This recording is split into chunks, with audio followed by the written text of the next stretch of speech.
We are inside the old 2008 Airstream today, so if you notice the lights, some of the lights, they're all different. Like that one is a little brighter than that one, and they're just, some of them are kind of dying out.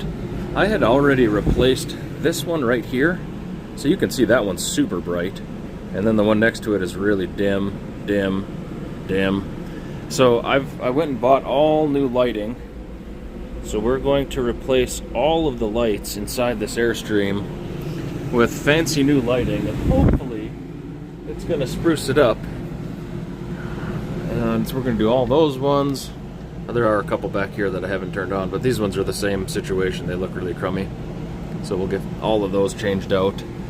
So we're slowly making progress on this thing.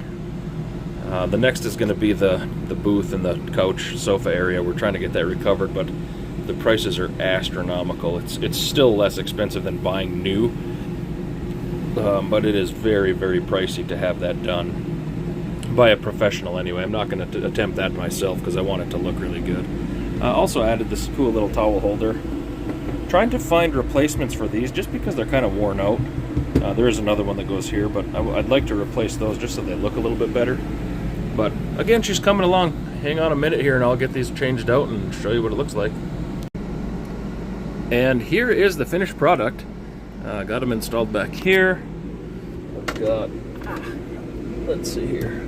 I've got the brighter ones up here, which I'm redoing that because I didn't want butt end connectors. So I had to kind of stagger these a little because I could only find certain ones. So I did 3 up here that are super bright, and then the next 2 in line are the 3Ks, and then I've got all 6Ks kind of in the galley and dining area here. And then all of the 3Ks again back in the room here, and then 6Ks up above so you have a little bit better visibility here. I actually found the original the original butt end connectors that they had up in there. I thought that they would have something like this, just the doubles, but you know, you don't want the twist type in an RV because they do have a potential to come loose. This is the tool that is specific to those two. So the yellow end, you just pinch this and you crimp it all the way, and then it releases. So it made it pretty darn easy. But definitely a big improvement over what was here originally. So hope that helps you guys. It's a pretty easy ordeal here if you want to change these out. They just pop out of the ceiling. You cut the wires, and I cut them above where the butt end connectors were, and then just put fresh butt end connectors on it. Now I got to clean everything out inside here.